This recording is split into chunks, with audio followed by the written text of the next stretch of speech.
long drive. It's our fault for having such a big garden.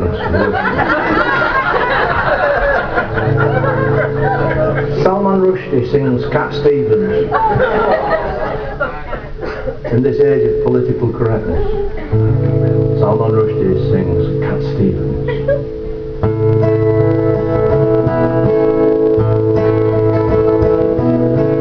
I'm being followed by a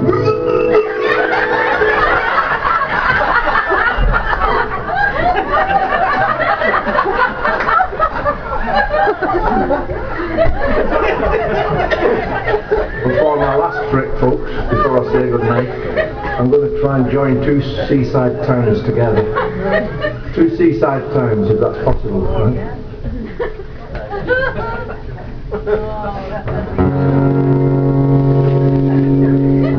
Eric Morgan sings Eric Clapton.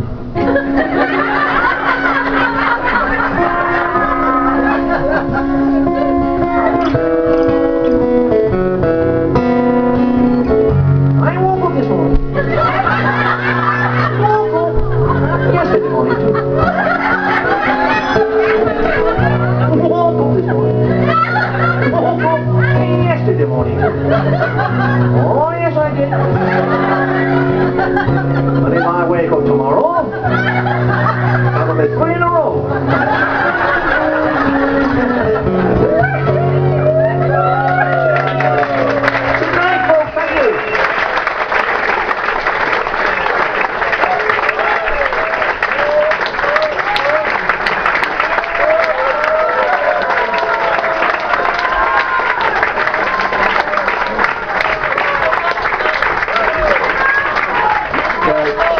Good night, folks. Thank you. Thank you very much for getting away. But I told you that I played all over the world, which I have, and I played most places in theatres and places in the British Isles. I played Scotland quite a lot. I love doing Scotland.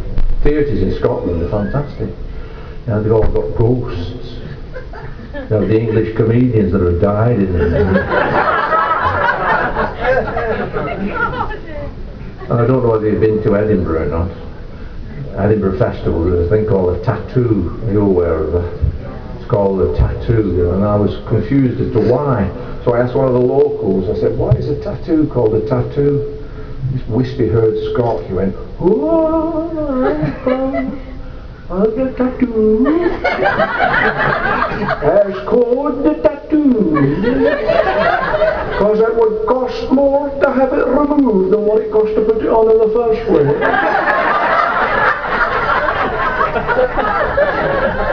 That was a good answer. Yeah, and Wales, I've played Wales many a time in these far-reaching, remote places, and I was told, don't do any sheep jokes if you're working there. Don't like it, so I didn't.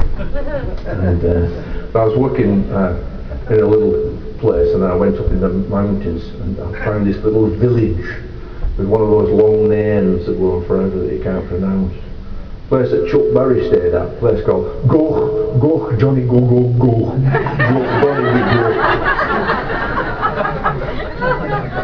I was leaning on Farm Bar Gate talking to one of the local farmers, and he raised kept sheep for nearly 60 years, and only recently has he discovered 2 more uses for them.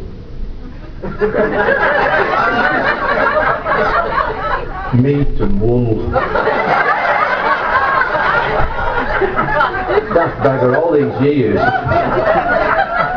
Instead of making cheese out of the milk the pellet. An island, well, I've worked in Ireland many times. The first time I worked in Ireland, or the first time I went to Ireland, I was listening to Ian Paisley preaching in Belfast town centre. And I was in Dublin at the time. Because he is loud like that fella. And he was on the steps of his own church, and I thought, oh yeah, I could hear this bellowing coming on. I followed it, and there was nobody listening to him because his microphone wasn't working properly, and he couldn't tell what he was saying. And all I could think of was this guy would make somebody a good guard dog. And he's going,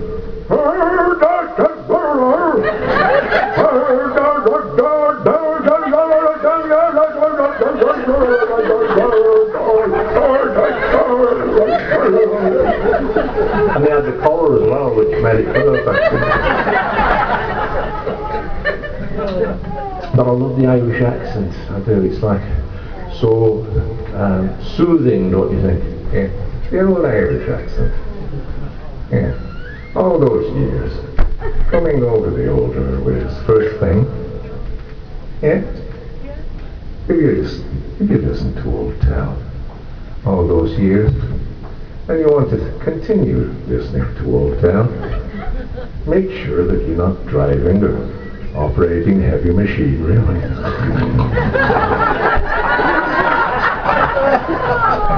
Then there's the voice of the bearded one that strikes terror into the hearts of man.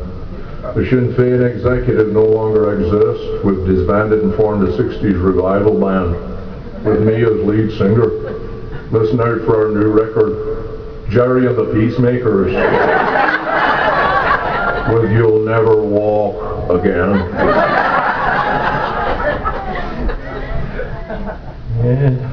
But the Irish people, very, very nice. Different than the English people, the Irish. They don't have the psychological baggage that the English have. They're more simple and straightforward, uncomplicated people, which I quite like.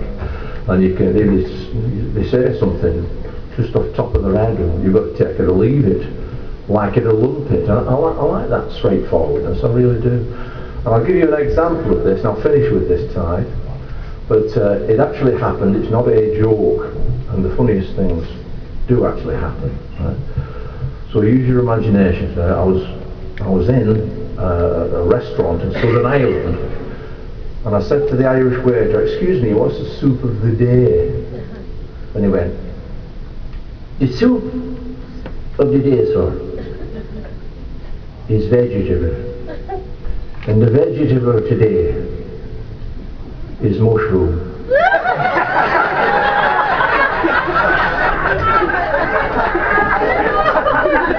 Well, I wasn't going to explain that mushrooms are vegetables. I didn't want to insult him.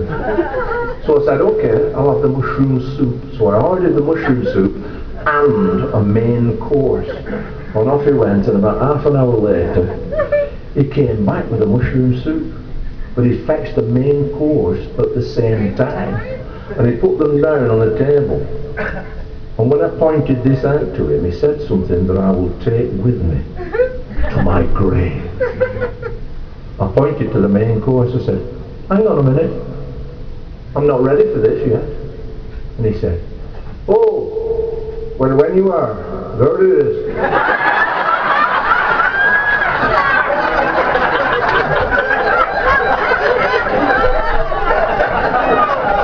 There's nothing you can say about it, really.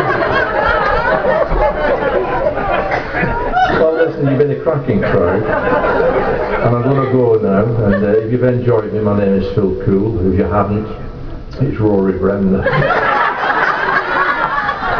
Hey, I said that one night, and somebody at the back shouted, "Good night, Rory." Just some cruel bastard. But not in here tonight. You've been splendid, and if you're interested in finding out a bit of my background and how all this crazy job started, just Google Phil Cool stand-up chameleon, stand-up chameleon, and you'll get my book. It's a good value download. Just a bit more than the price of a pint. Yeah, in Dubai.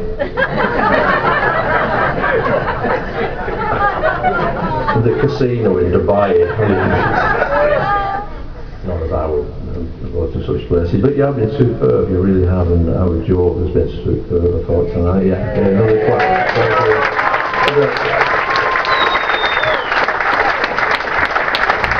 Look, I just say thank you.